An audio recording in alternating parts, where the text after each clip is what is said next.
a United States Army officer, somebody who's experienced in everything that I've just discussed, and he's also experienced with Russia and the West. He has my understanding of your bio is you served in Georgia as part of the observer mission there, and that you also participated in training operations within the NATO context, training Bosnian forces on how to use NATO equipment, NATO weaponry, and such. So I thank you very much for coming on. I understand that you were a commissioned officer in the United States Army, and yes. And yet you left the service. And I think it's important before we move on to the specifics of the SMO, maybe for you to tell the audience why you left military service in the United States. So what were the reasons? Well, I left the service in let's see, my as they say in Russian, Dembil, was 18 July 2004. So it was quite a shock when I finally had more years out than I had in. That year rolled around. I spent just a little less than 11 years in service. Was an enlisted soldier in the Guard when I was at NC State. Then got a active duty commission, reserve officer active duty. And then at the end, I was an instructor at the Green to Gold Academy at Fort Bragg for the National Guard. Last year and a half service. Was in Macedonia and Bosnia, was a military advisor in Georgia for the UN mission. But what, as these missions, I started getting sent out on these missions. I mean, I never fully assimilated, I guess, in some of that, because I grew up in the South in Charlotte, where there were about 50 Russian speakers in the whole city. At that point, about 500,000. And well, the Cold War was at its peak in the 80s, so I wound up in a lot of fights, being Russian, especially when Red Dawn came out. When that movie came out, God, it was a fight every other day. So that was interesting. And then I started running into things such as when I was in advance camp, I was wanting to go into military intelligence. And then I met the colonel who was in charge of sessions for lieutenants into military intelligence. Spoke with him. I don't have an accent. I might have picked up a little something over the last 12 years, but I don't have an accent. Particularly a Southern accent, I can switch that on. And I told him, sir, I'm interested in military intelligence. Oh, that's great. But I don't know if this is going to be a problem because I was born in the Soviet Union. I'm Russian. He looked me up and down like a piece of shit. And told me to go screw myself and not bother to apply. Damn Russian. And he walks off. That was kind of the first serious hit. When I tried to go into Special Forces, I was told I was a captain by that point. So they didn't curse me out, but they told me quite firmly that, we don't know if we can get your top secret clearance. We're not going to bother trying. Thanks for applying. Go away. But what really hit was when I was in Dragon Brigade, which was the rear headquarters brigade for 18th Airborne Corps. And we were pulled in basically, and I was liaison officer for the G3 from the rear corps to the main staff, and we were doing various exercises, usually exercised by troops. So computerized exercises with the staff. And constantly, these exercises were all fighting the Russian army. Yeah, they chose different terrain features. They never said the Russian army, but it's the Russian army structure. They used Russian generals, bios Russian generals. The exercises themselves were relatively ridiculous because you had 18th Airborne Corps, which is a light corps, fighting off and defeating a Russian tank army in an open area. So just the concept of that's already, but it got passed up the chain of command. That was a great success, and so on. But these constant exercises like that, and you start to look around. And it's like, yeah, well, the politicians are saying, we're friends. This is a great new era and all that. But the reality is we're still getting ready for war. We're not getting ready for war with China. We're not getting ready for war with whomever else. The only exception was the 6 months before Iraq. So we were planning out the invasion of Baghdad. Other than that, it stuck pretty much straight only for fighting the Russian army.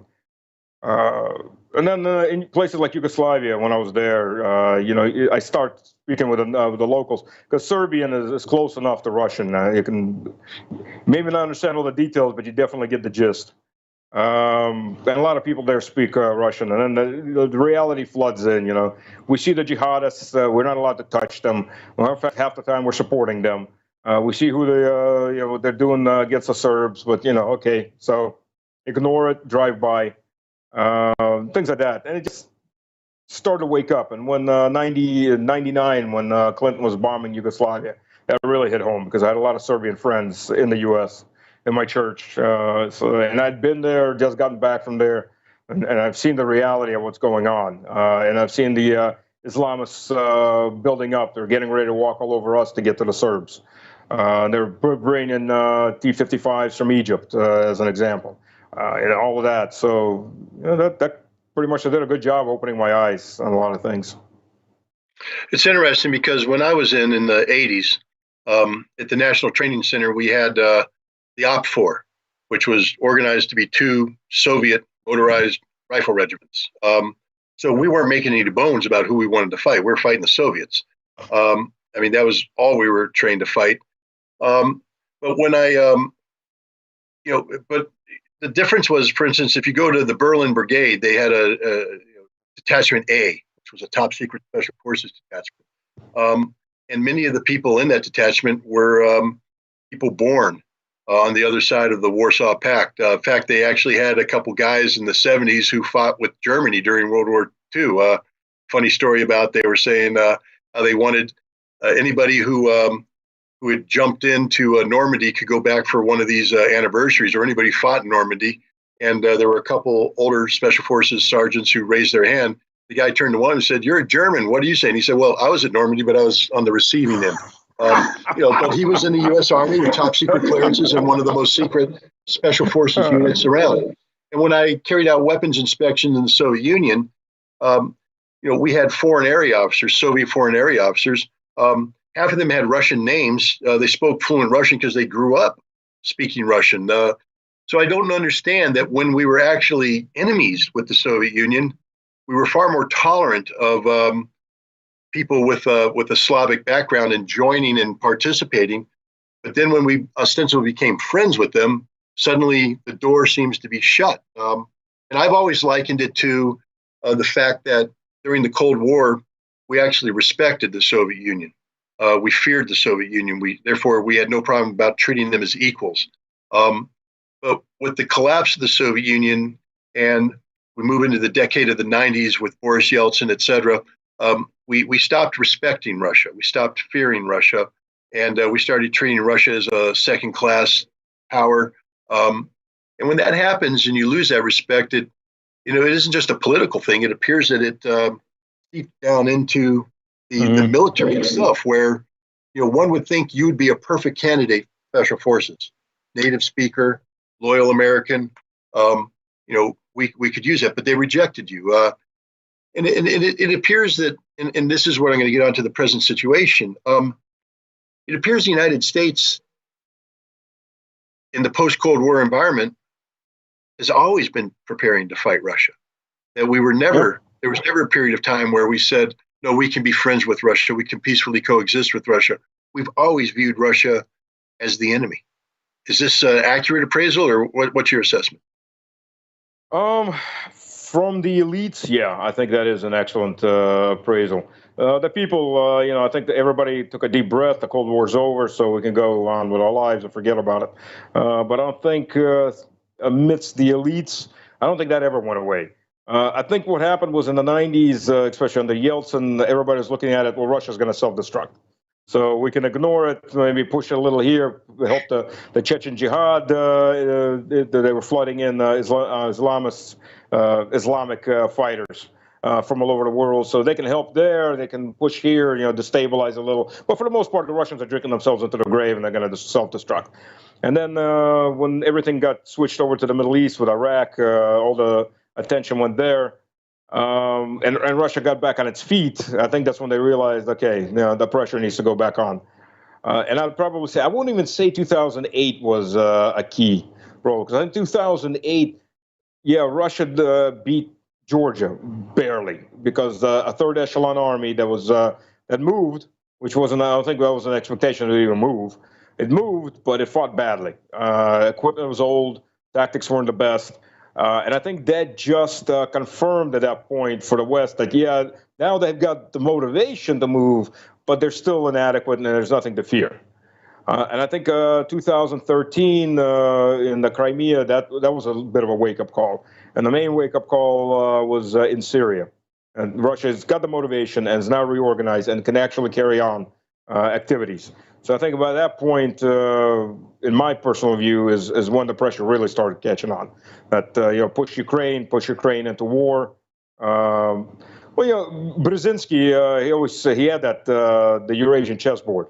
He always said that if Russia ever unifies with Ukraine or even comes into a close alliance with Ukraine, we won't be able to stop them. So we've got to make sure they're enemies, always enemies.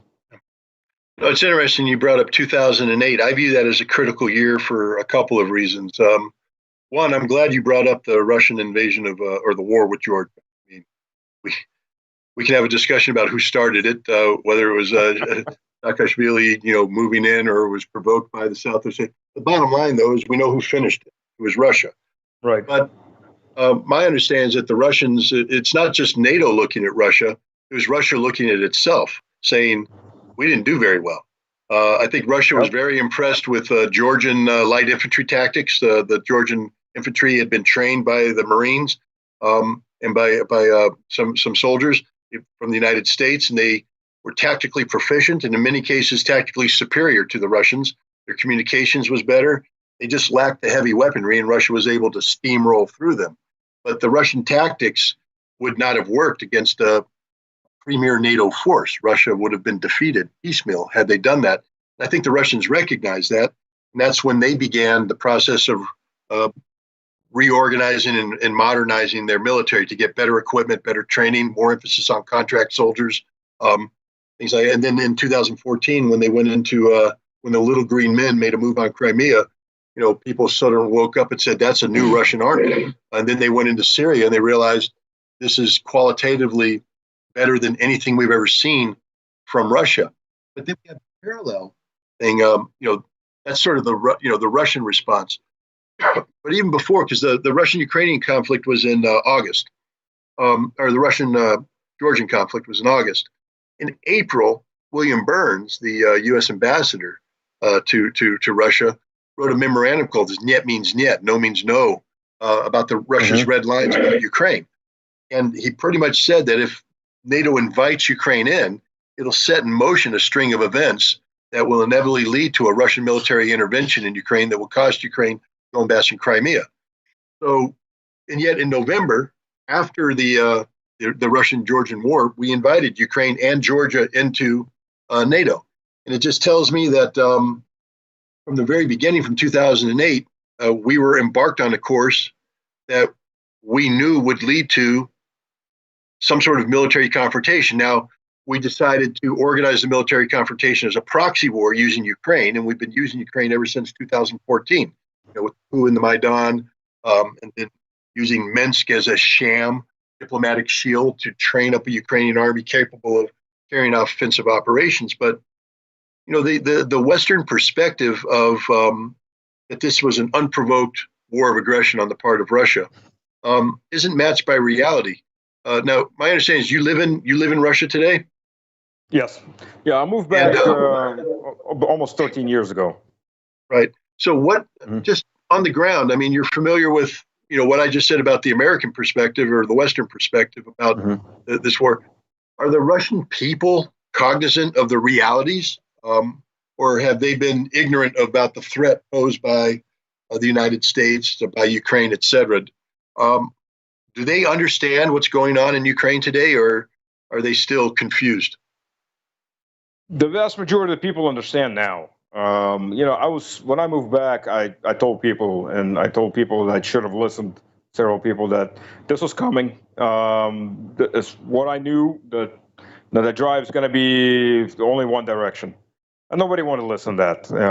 You were upset, you got insulted or slighted. Like, no, I didn't get insulted or slighted. I'm telling you the reality. And people didn't want to hear that. I mean, it's just and people who should have heard it didn't want to hear it either. When I talk to people, I won't name any names, but it was easier to live in the La La Land. La La Land got narrower and narrower, especially after 2013. After after the Valdice speeches started getting narrower, and then after that, it was the Munich speech, Putin's Vladimir Vladimir's speech, and then after that, after 2013, you know, I remember 2013 was happening because I'm from Lugansk. That's my hometown. And I'd been in Lugansk in 2013. I was getting ready to go back because I had to bury my great aunt, grandmother, second removed. She had no relatives left in Lugansk, so I was planning on going there to bury her. And all of this started exploding. And I was director of supply chain for Halliburton for Eurasia. And I remember that point, I was driving with a couple of my guys to go check out a warehouse in the south of Moscow. And one of these guys was a former major in the Russian army. And he asked me, Stas, what do you think is going to happen? And, Sasha, it's going to be a major bloody civil war. Like, how can you say that? I'm like, how can I say that? Because I know who's behind this, and I know what the drive on this is. Like, no, we can't believe it. It can't be that bad. Well, that was 2013, and we saw what happened over the next 8 years. So I wish I had been wrong. I very much so wish I'd been wrong. But history played out. History played out.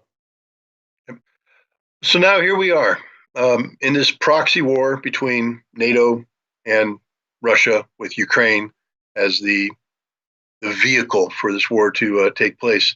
The United States and NATO have made some decisions now to provide heavy weaponry to Ukraine.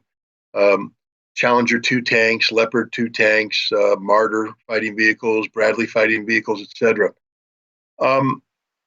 If somebody's familiar with this equipment, I guess two questions. One, what is the ability of Ukraine to absorb this equipment in a meaningful fashion, to turn it into a viable weapon on the battlefield?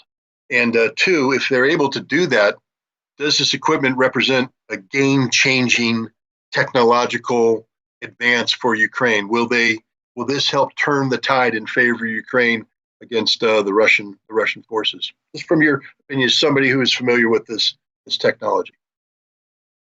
Well, Major, as they say, an army lives on its belly. So logistics wins wars, logistics loses wars. And I cannot imagine a worse logistics situation than in Ukraine. One, there's no experienced people to service the equipment. There's now dozens of lines of equipment that requires thousands of parts. There's no backup of parts.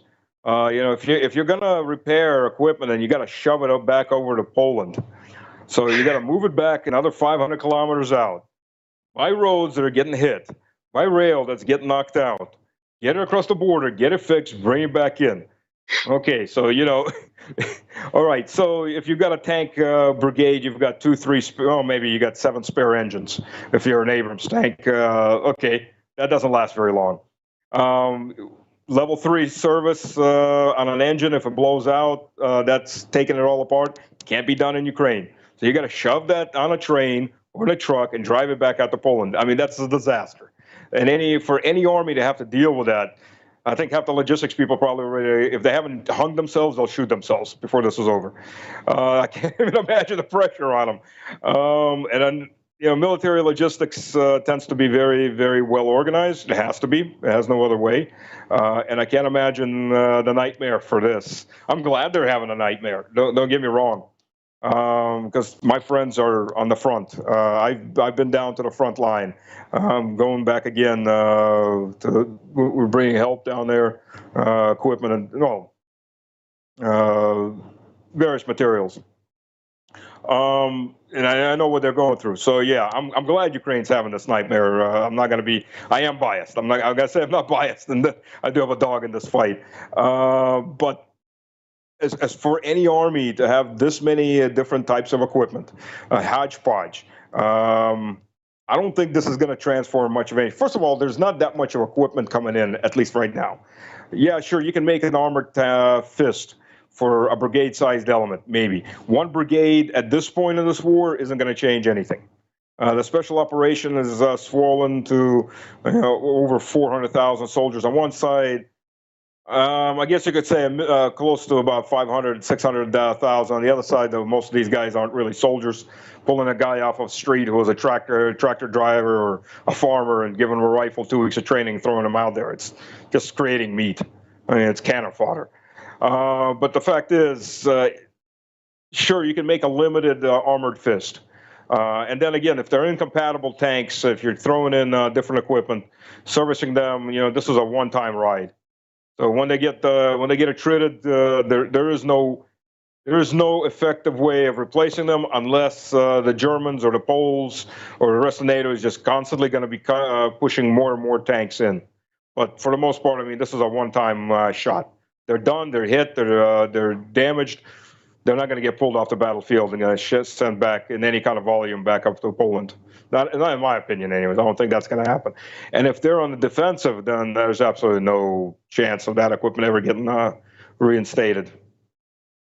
Now, when you were in the Army, did you ever go to the NTC? Did you ever do a rotation through NTC or the equivalent? Well, equivalent in Hohenfels. Okay, yeah, okay. The reason why I asked the question is, I would imagine Army training, like Marine Corps training, tries to be as realistic as possible in terms of intensity, operational tempo, etc. How often did things break?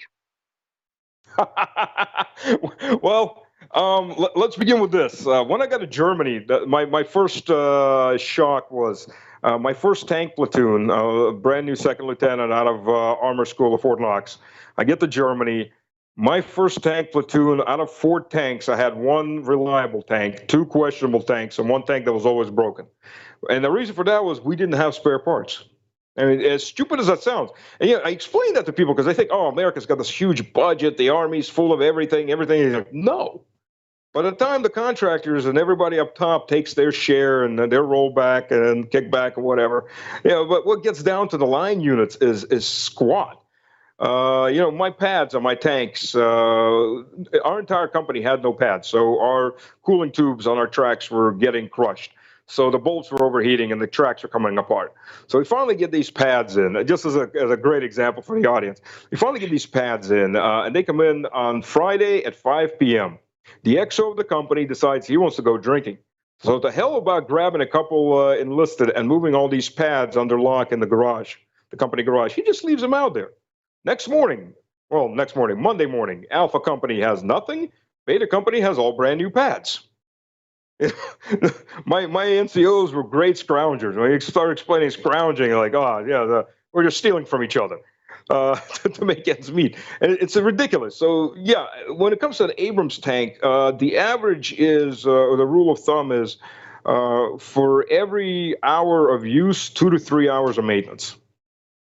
That's now, if you're a Ukrainian soldier, let me put it this way: were the people who maintained your tanks? Were they just guys that you recruited from auto mechanic school, guys who could repair, or did they have to get trained on doing this? Were they, was this a secondary skill, or did you have dedicated maintenance people? No, first of all, we had dedicated maintenance people, absolutely. MOSs were strictly maintenance people. These guys didn't have any secondary MOSs as far as I knew.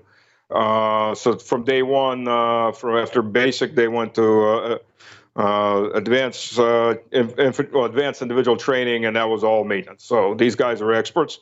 Now, if it's a Leopard 2 or one of these other tanks that's a diesel engine, at least there's a crossover. If you can fix a diesel engine in a truck, you can fix a diesel engine in a tank because the concept's all the same. Now you throw in Abrams, that's a jet turbine engine. That's a whole different animal. That's a whole different level. You need aircraft mechanics for that, flat out. Yep. Never mind, you also need jet fuel to run it. Diesel doesn't work. So, which is, by the way, just another insane level of logistics when you have to have a separate fuel train, a giant separate fuel train. the Abrams tank to turn over the turbine once for it to turn over. So you switch the tank on, the first rotation drinks 6 gallons or 24 liters of jet fuel. It There goes you go. down. It goes down quick. after that. Yeah, but it's 6 gallons for the first rotation. So you keep switching it on, switching it off. You're going to go through fuel like crazy. But Now- tanks go through fuel like crazy because you know when you're fighting, you're not going in a straight line. You're going forward, back, left, right, forward, back, left, right. You're really not going that far forward, but you're doing a lot of maneuvering and a lot of idling.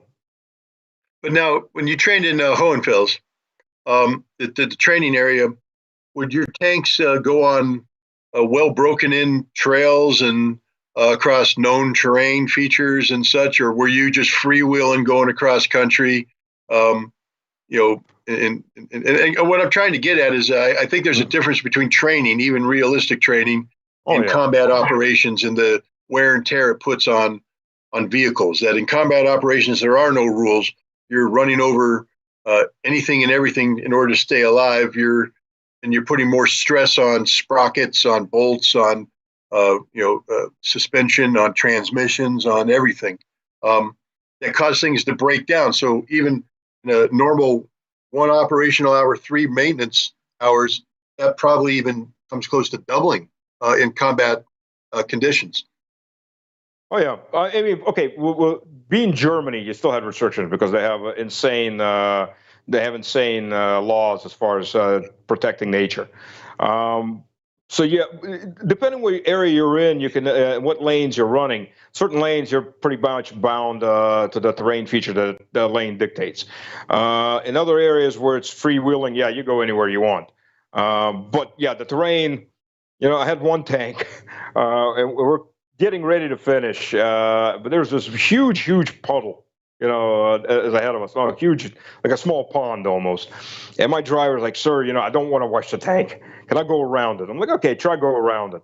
And he goes off, and there's a little bit of embankment, so the tank goes off like this and stops. And I hear this, and I'm waist up in the hatch, and I hear this ping. And I look over, and trees are just falling. Boom, boom, boom, boom, boom. 1, 2, 1, 2, 1, 2, 1, 2. Like, holy crap, what just happened? And I saw something flying, and I couldn't tell what the hell it was. But a loud metal ping, and the tank's not moving anymore. At least the right track isn't moving anymore. So I look down. What happened was, because the tank's at an angle, it sat most of its weight down on the back right sprocket. The back right sprocket sheared. So the part that was inside the drive sheared off of the actual star, and that flew out like a frisbee, a steel frisbee flying at an insane speed, just mowing trees down. Thank God we got out of there fast enough. They didn't notice, so they didn't find me for every tree that fell down. I think I'd have got bankrupt on the spot. The Germans are charging some insane couple thousand Deutschmarks per tree at that point. But yeah, I mean, that's just regular wear and tear. We weren't doing, we were doing intensive enough work, but again, this isn't strict battlefield. So the tanks were being fixed between lanes, the tanks were being maintained, and things break all the time, constantly break. I mean, it's the name of the game. It's a tank. Now, as a tanker, what would you assess your survivability if your platoon was fighting by itself on the modern battlefield, in isolation, just a platoon? Just a platoon of tanks. Yeah. Well, I don't want to use curse words, but less than 0. In reality speaking, if you're fighting, especially if you're fighting against combined arms enemy, an enemy can get in behind you, pop you with an RPG in the tail. Your chances are 0. I mean, reality. If so, you're not killed outright, you need to be fighting as part of you have to be fighting as part of a combined arms team. Absolutely. I mean, to take out a tank, realistically speaking, you need one guy with an RPG to take out a sprocket. That's a mobility kill. You don't even have to kill the engine. You can just kill the mobility kill, take out a sprocket. And what does a tank become after that? It becomes a TRP.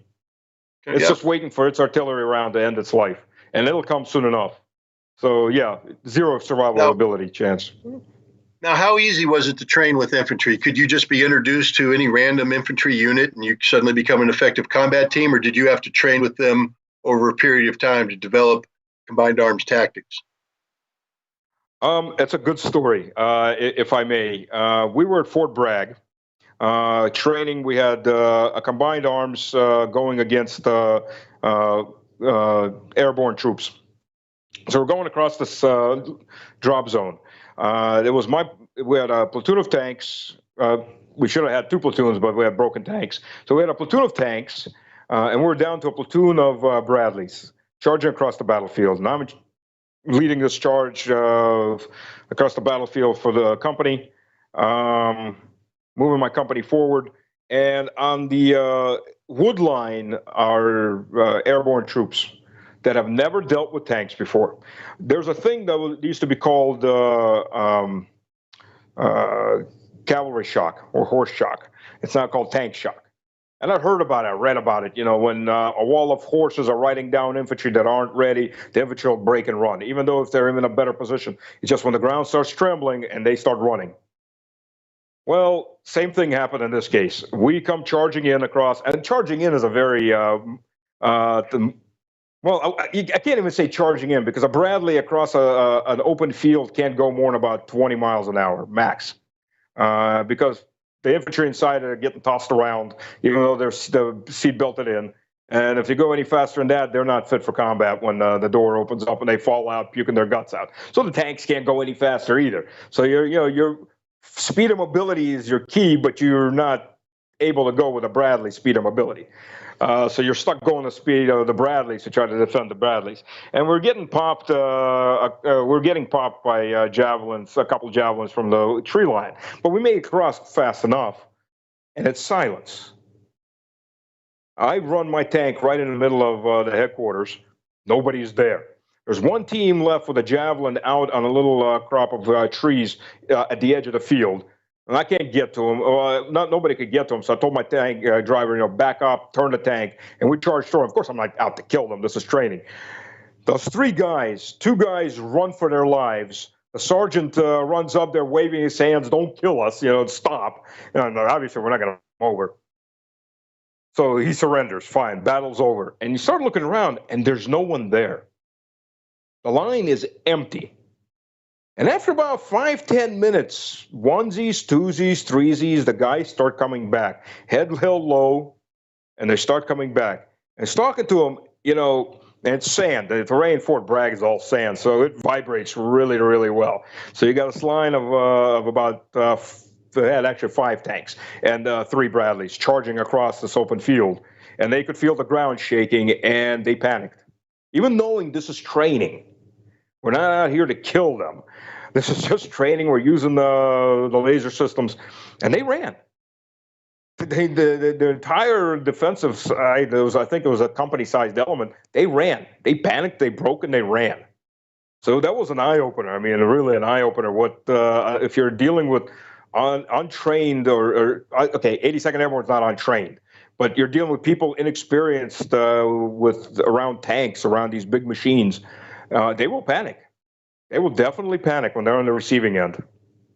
How about tankers? People who aren't good at tank warfare or aren't experienced with working with the Bradleys. Have you ever had any tank-on-tank engagements where, a lack of experience, produces a unsatisfactory result? This happens either you have a light infantry officer that becomes a mech infantry officer, or you have an armor officer that is commanding a combined arms team where you have both Bradleys and tanks. The problem with the Bradley is it's higher than the tank, higher than the Abrams. It's top heavy. It's light, but it's top heavy. So it can tilt over if it goes over some of the same terrain that an Abrams can go over, but it looks like a tank. It looks like a tank. It's not a tank, but it looks like a tank. So people have this tendency who don't know Bradleys, they start trying to use them like tanks. Oh, they're light tanks. Well, they're not light tanks. The real Bradleys, they're an aluminum-based armor. We had one in Bosnia, one of our Bradleys. I was in 2-2 infantry. I was the XO for 2-2 infantry. Came down there as assistant 04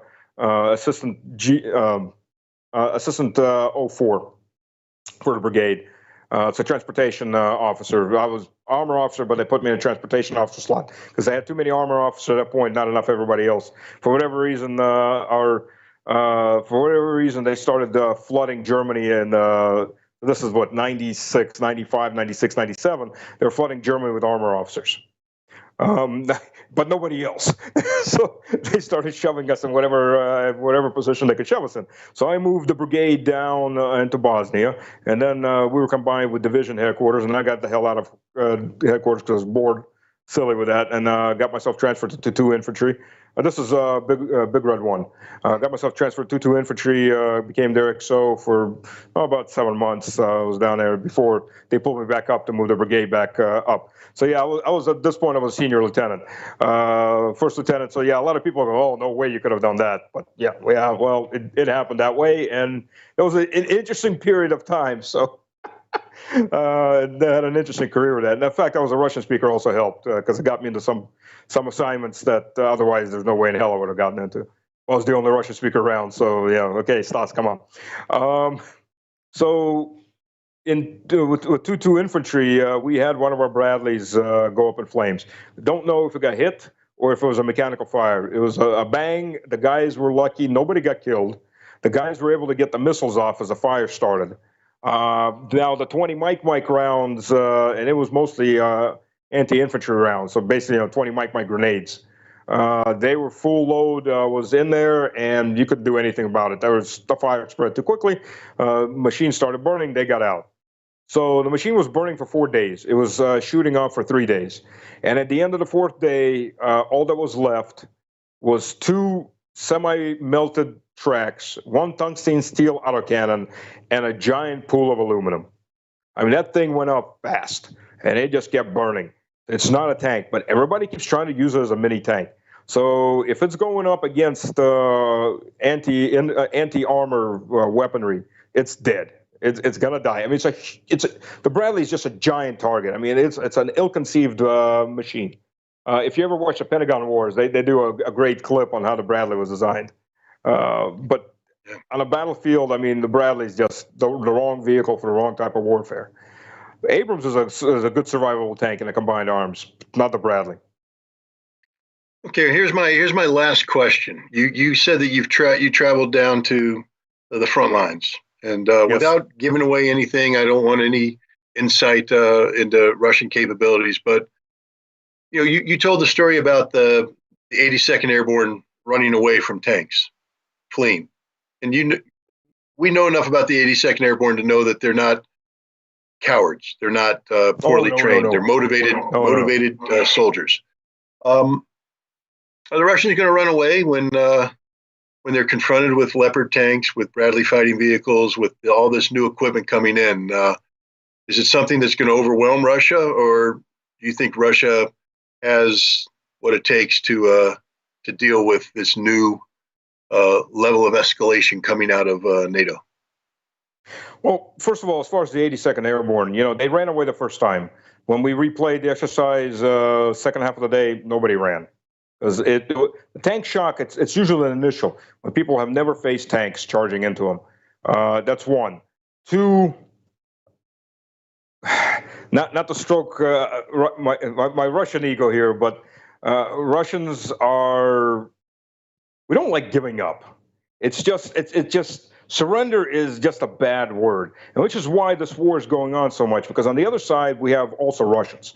Ukrainians are Russians. And we're fighting, it's a civil war, basically, here, plus NATO. And even with the militias, they surrender in larger numbers, of course, than the regulars, but they still tend to stand and fight. It's just a stubbornness. It's an inbred stubbornness. The Germans found out about it. If you start reading reports, even when the Red Army was retreating, the rear guard, they would find 2 guys, manning machine gun nest with 1 Maxim machine gun ambushing a German column. And it'd be a guy with no legs, and he's not surrendering. They had there were reports there were tanks burning, and the guys would just sit in the tank, keep firing until they died. No surrender. It's just a Russian mentality. We really don't like surrendering. So no, they're not going to run. Especially, first of all, the mobilized guys, most of them, the vast majority of them, have prior service. and in most cases have prior combat service, either from the Caucasus or from Syria or somewhere in that area. So these aren't green guys that just came off the street. So no, they're not going to run. They're going to take the they're going to take the hit. They're going to absorb it as much as they can. They may break if it's a big enough hit, but they'll stand and fight. And as far where I was at, on the other side aren't Ukrainians. They're Poles. Strict up, they're Poles. I got as far as 300 meters from the front line. So and we were lucky that day because it was actually 24th of December. So the Poles are celebrating Christmas, Catholic Christmas. So it's relatively quiet. But it's Polish units over there too. There's a lot of Polish units. Again, I don't know how the Polish government's explaining the casualty rates, or if they're bothering to explain anything. But yeah, and Poles are pretty tough themselves too. They're Slavs in the end. Slavs have this really bad tendency of not liking to surrender. So it'll be a slugfest. It'll be a slugfest at the very end. And I'll tell you this, from the Russian view, this is a fight to the end. The vast majority of Russians face this reality that this is a fight to the end. Either we win or Russia no longer exists. And the guys that were cowards, they ran. I'm sure there's still other cowards. They ran for the border. Some of them come back. The majority of the guys around, they'll fight. They may be 50, they may be 60, they may be 40, they'll fight. If they're called up, they'll fight. The guys, my neighbors, my friends, a lot of them served, a lot of them didn't serve. And their attitude is, if I get called up, I get called up. I'll go serve. Well, that just underscores the tragedy of this, how conflict has stepped in and interfered with the normal life. But as we discussed, this was a conflict that's been years in the making, one that the United States and NATO has been preparing for, and tragically, it's one that Russia has no choice but to finish. But I want to thank you very much for coming today.